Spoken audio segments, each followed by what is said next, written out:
Thought I'd show the final result first this time. We're going to draw a tree. A classic drawing lesson.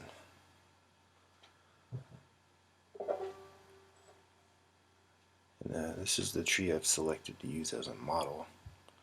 This is the back area of where I live. It's like a parking lot. I'm sitting on a curb here just to show you that I'm not close to any people or anything, but outside just sitting and enjoying some fresh air. I picked that tree because it doesn't have a lot of leaves on it. I don't want to do a shading project. I wanted it to be more of a line project, like the last winter tree. And that blocked out area there, that's again a 8.5 by 11 piece of paper. I think on an 11 by 14 sketch pad. So I'm sitting back in the studio again watching over this. I recorded this a few days ago when the weather was better. And then a couple nights ago I finished it up. So this part I'm playing in regular speed. So you can see in the beginning, for a tree like this at least, you want to figure out how the branches grow. Are they really twisty? Are they relatively straight, meaning they're growing pretty quickly?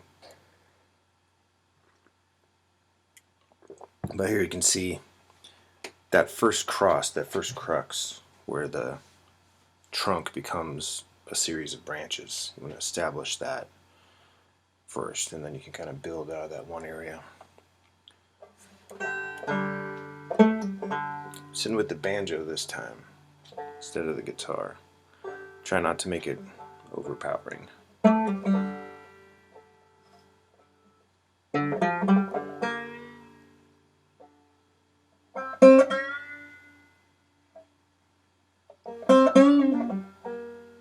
It's a ballpoint pen. It's fluid ink, not gel ink. Then you're just making a series of marks at the top because I wanted it to be kind of splayed out like an oval or like a spread hand. And that's kind of why I picked that tree. It had more of a roundish look than any of the other trees back there. A bunch of redwood trees that went up and down. If you want to do redwood tree, that's fine. Now I'm sitting outside with purpose to do this first part, to work from life, but you could sit in front of a window, or you could even use a photograph, although as you get further away from your subject it kind of deteriorates your ability to observe it.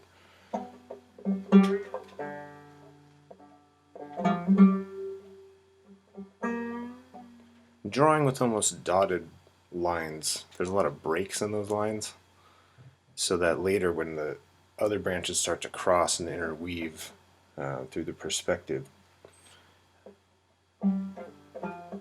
you have places to get through and you don't have to do a lot of reworking. Especially in pen, it's good to really sketch your way through something.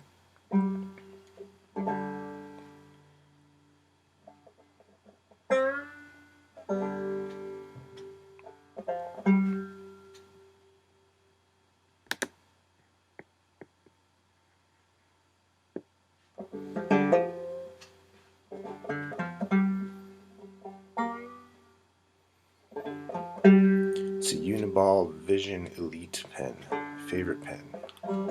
So it breaks up with water, puts out a lot of ink.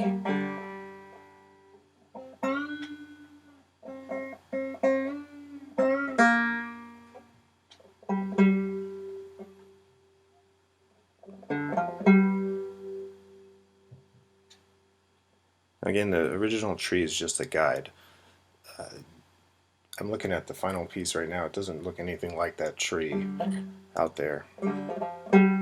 But it was good to observe in the start to get some accuracy to especially the bigger branches that had a little more twist or structure than just the little ones kind of going off like fingers. I'm going to speed this part up. You kind of see how those are being constructed. I picked a bad camera angle for this. Sorry about that. Really can't see the tip of the pen very well. When I take it back into the studio to do the detailing, you'll be able to see that because it'll be straight overhead. Shooting these with a lot of different cameras actually. I'm using a Zoom Q and a GoPro for this one in particular. I have my DSLR in the studio. I might take that one outside so I can get a better setup.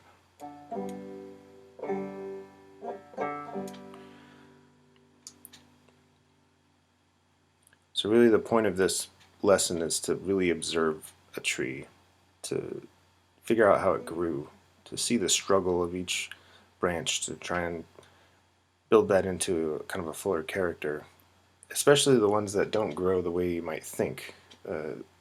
There are some branches in there that just twist off to a different angle, and I don't think you would do that if you weren't really observing the way a tree actually grows.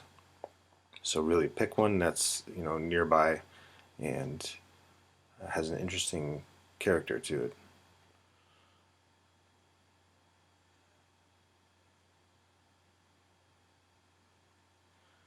And of course you could do this with a houseplant or anything, but I think a tree is different in some way. It has more of an anatomy than just leaves and stalks.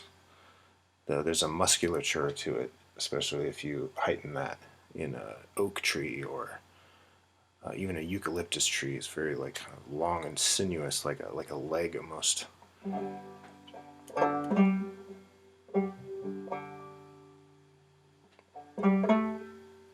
So I sat outside for about 30 minutes just drawing this in. It was uncomfortable sitting on that curb, and it got pretty windy after a while, and just thought it would be better to finish the rest of it in the studio, but I'm really glad that I went outside to get it started. Because then when back in the studio, there were fewer decisions to make, and looking at a tree or something on a website for reference just didn't seem like the spirit of the thing I wanted to do.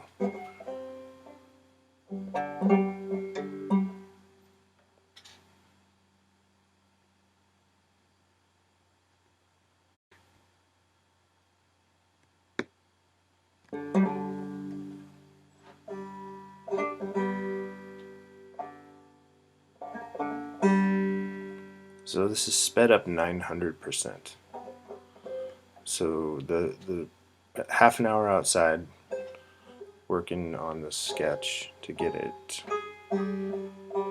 structured and kind of mostly built. And then there was another 45 minutes in the studio.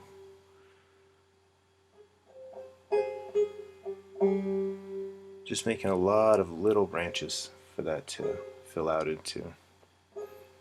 I think another half hour or 45 minutes on this drawing would have been really get it to a place where it was an illustration, not just a sketch, but I think it looks pretty good for the amount of time to put into it.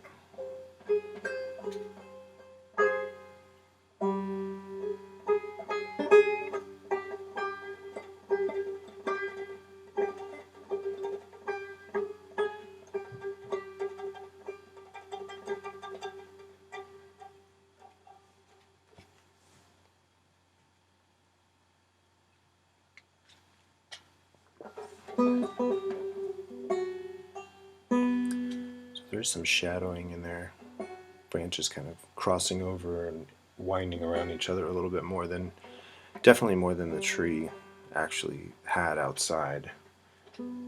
But when you get into these things and you can see pathways and just build them, that's where this becomes really fun.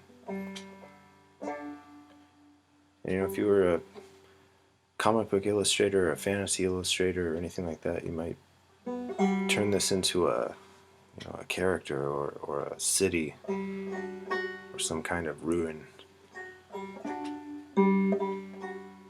It's just really good practice. Go out and draw trees. Find really gnarly trees and just draw them.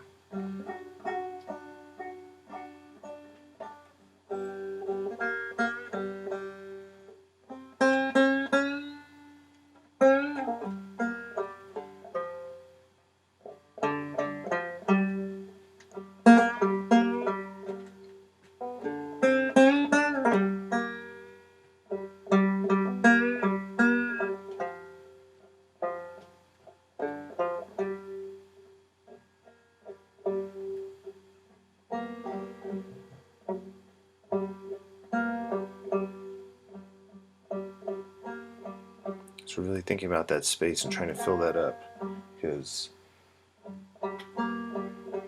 we want it to be kind of symmetrical and balanced, not only in its structure, the way that things grow out, but also in its value, so that some parts don't look too light or too dark. I think the right side could have gone a little bit darker in the end, but so I just like let it sit there for a while, and a few days later you look at it, and kind of jump out.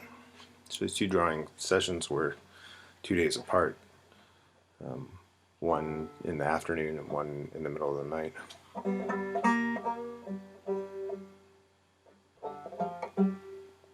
And again, any medium for this totally work. You can do this in watercolor, ink, combination, pencil looks great on this.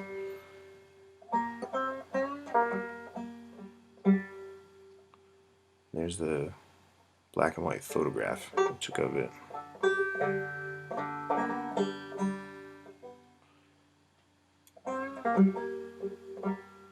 And drawing this thing, and just think of the billions of little decisions those little twigs had to make in order to grow into that shape. A lot of life in there.